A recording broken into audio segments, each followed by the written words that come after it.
used to think that avocados were the most amazing superfood that you could possibly eat. I would recommend them, tell my patients to consume these, until I found this. When they arrive at the grocery store, many times they put them to this gas chamber. Then they artificially ripen them with something called ethylene gas. The problem with this is when you do this prematurely, you no longer help develop the natural flavor chemicals because you're creating in this artificial ripening process. You don't develop the phytonutrients. That's why when you buy it, it looks perfect on the outside, but on the inside, it's terrible. Anytime you force something to ripen, it's very unnatural. Let's talk about avocado oil. I read this research study that they evaluated 22 different samples, looking at all the major brands and evaluating unrefined versus refined avocado oil. They really dove into the oxidation of this oil. I really want you to get this. So we cut an apple in half.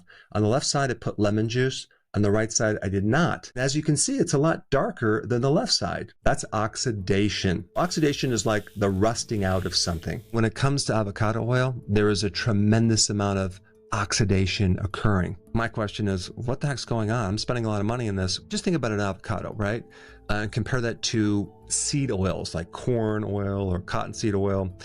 They're very different because the avocado oil doesn't come from the seed of the avocado. It comes from the pulp. You get vitamin E, which is an antioxidant. You get chlorophyll, which also is an antioxidant. The big problem with consuming seed oils or even avocado oil when it's oxidized is it's going to add more inflammatory things to your body. In some of these products, they found other oils in these avocado oils, like soy oil or canola oil, as a way of diluting it and selling it at a cheaper price. They found 82% of avocado oil is not what it says it really is. And then they do a process called deodorization. They're taking the odor out. You can't taste this oxidation, but does that mean the oxidation's not there? No, it's still there. It's still highly inflammatory. The question is, how do they get away with it? Well, this is what I found that was actually quite shocking. There is no official US rules on these things. In other words, olive oil has an international definition of what extra virgin means, but not with avocado oil. There's no legal binding definition of the way that they're supposed to process these things. This has opened up the door for a lot of corruption. There's all sorts of scams going on, trying to dilute avocado oil with other oils, but on the label, you can't tell the difference. What was really shocking in this research study, which I'm going to put a link down below, there were some products that had 0 avocado oil in them. Instead, there was soybean oil, canola oil, despite the labeling of pure. Don't worry, it gets worse. Country of origin. It's probably grown in California and they just process it there and they ship it to me, right? If it says a product of the US, it can be grown in China, blended in Mexico, but it's bottled in the US. This makes it a product of the US. Unfortunately, the regulations, the enforcement is just not there for avocado oil. And then we get to the expiration date. There is no law that you have to have an expiration date on these bottles. On this bottle right here, it says best used by, and then they give you a date, but it doesn't even mention the word expiration date, and it doesn't even mention when this oil was processed. It makes it very difficult to know how long that material has been sitting in that bottle. But I will point out one thing about avocado oil is you want to get it in the dark bottles in glass, not clear plastic, because light can also oxidize the oil. Next point, guacamole. Many of the guacamoles in fast food restaurants don't contain much avocado. They're replaced with green peas, hydrogenated oils, food starches, of course. It's kind of like green goo. And then I also want to mention the point about cosmetics. They say they use a lot of avocado oil or so-called avocado oil. Yet the first thing on the list is soy oil. And the second is palm oil and then mineral oil. And of course, at the very bottom, you see that they've just put this tiny bit of avocado oil, creating this illusion that it's all avocado oil when it's really not. How do we navigate through this? If you're going to buy avocado oil, make sure it's a dark bottle and glass. Make sure it actually has an expiration date. Some companies put that on there. Don't always go for the absolute cheapest brand. If you could also find the harvest date, that would be the best thing to look at, because you don't want to buy a product that is like a year old. Also, when you look at the actual oil, it should be slightly tinted green. It shouldn't be clear unless you buy something that's refined,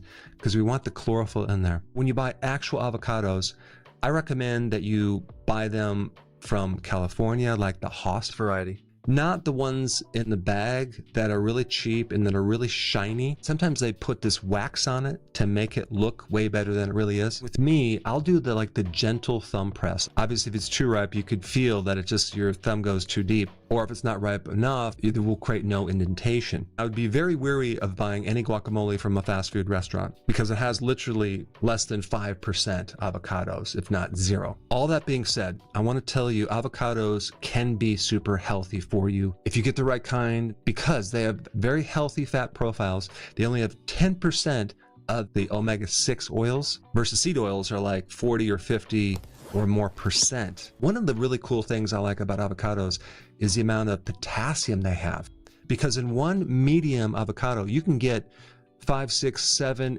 8 up to 900 milligrams of potassium from one avocado. And on top of that, avocados are loaded with magnesium, which is another very powerful electrolyte. The absolute best thing for you to learn right now is what potassium actually does for your body. If you have not seen this video, you need to watch it right now. I put it right here.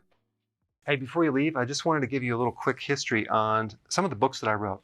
This was one of the first books. It's called Dr. Berg Body Shapes. It was my attempt at writing about body types. What was very interesting about this book is I actually did all the images myself. Don't ask me why. They look actually not quite as professional as some of the images that I have in the new book. But anyway, this is my first attempt right here called Dr. Berg's Body Shape Diets. And then I wrote a book more extensive called The 7 Principles of Fat Burning. I don't even have a copy anymore, actually, because it's outdated. The next book, I put about 1,000 hours into this one right here called The New Body Type Guide. Major updates on the body types. I put a lot of energy into this. It has professional images, graphics, all sorts of things. Now, the problem with this book is it doesn't really describe what this is really about. Body types are only a small portion of what's in this book. And that's why I changed the name to the Healthy Keto Plan, okay? If you happen to have this book, you don't really need this book because there's only very, very minor updates. But if you don't have this, you need to get this one right here. This book goes into every single detail that you would ever want to know about. It goes into the 7 principles of fat burning. It goes into hormones, the body types, the basic keto plan. It goes into intermittent fasting. I talk about the 10 fat burning triggers and blockers and fat burning strategies with a lot of details in every single chapter. I go into body issues that interfere with losing weight.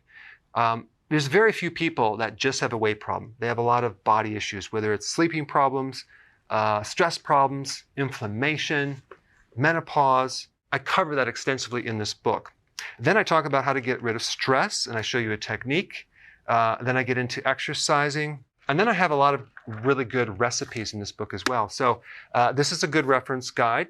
On my website, if you get this book, you get this one free. It's called Healthy Keto and Intermittent Fasting. This is the shortcut, quick guide to this book. And the reason I created this book is to have you, within 45 minutes, learn how to do keto, okay, in intermittent fasting, exactly what you need to do. Then you can fill in the blanks with this book right here. So right now I'm doing a special. If you get this book, you get this one totally free, or you can go to Amazon and get these individually. So I just want to clarify the difference between this book and this updated one right here. If you don't have this, you need to get this right here. That way you can get the exact correct information to do it healthily.